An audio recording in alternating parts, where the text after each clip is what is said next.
Loué soit Jésus-Christ. Salam Aleikum. Sa paix soit avec vous. Le peuple juif a été le premier peuple de l'histoire de l'humanité à reconnaître et confesser l'existence et l'unicité de Dieu. Bien que cela ne nécessite pas nécessairement une révélation de la part de Dieu, Dieu, dans sa grande miséricorde, a bien voulu donner cette révélation au peuple juif. En effet, notre intelligence, depuis le péché originel, est obscurcie et ne parvient que difficilement et non sans erreur à atteindre à quelque vérité. Mais savoir que Dieu existe, ce qui donc est possible à partir de la considération de l'univers et de tous les êtres qu'il contient, et qui tous n'ont pas par eux-mêmes l'existence, sans quoi ils ne pourraient pas ne pas exister, et existeraient donc toujours.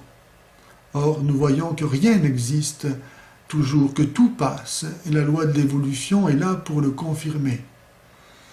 Et si donc rien n'existe par soi-même, si rien n'a en lui-même et par lui-même l'existence, donc tout existe par un autre. Et cet autre existe par lui-même. Sinon, il ferait lui aussi partie de l'ensemble des êtres qui existent par un autre. Cet être qui existe par lui-même et qui donne à tous d'être, on l'appelle Dieu.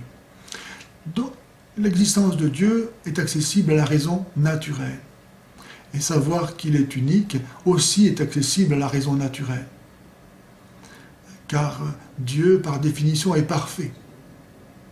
Or, s'il y avait deux dieux, pour qu'on puisse les distinguer l'un de l'autre, il faudrait que chacun ait quelque chose que l'autre n'aurait pas, pour qu'on puisse dire lui c'est lui parce qu'il a ça que l'autre n'a pas, et qui le distingue donc de l'autre.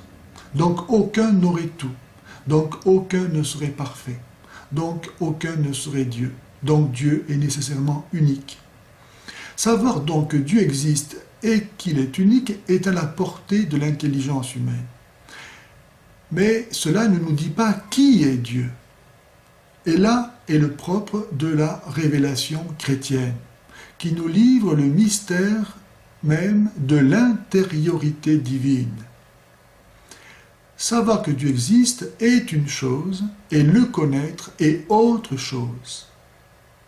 Comme dit saint Jacques dans son épître au chapitre 2 et au verset 19, « Tu crois que Dieu existe, les démons le croient aussi et ils tremblent. » Sans la connaissance du mystère de l'intériorité divine, chacun, sachant que Dieu existe, peut l'imaginer au gré de sa fantaisie. Et c'est pourquoi ce n'est pas suffisant de savoir que Dieu existe. Il faut encore le connaître. Comment ne pas vouloir le connaître lorsqu'on l'aime? Et comment ne pas l'aimer alors qu'on lui doit tout?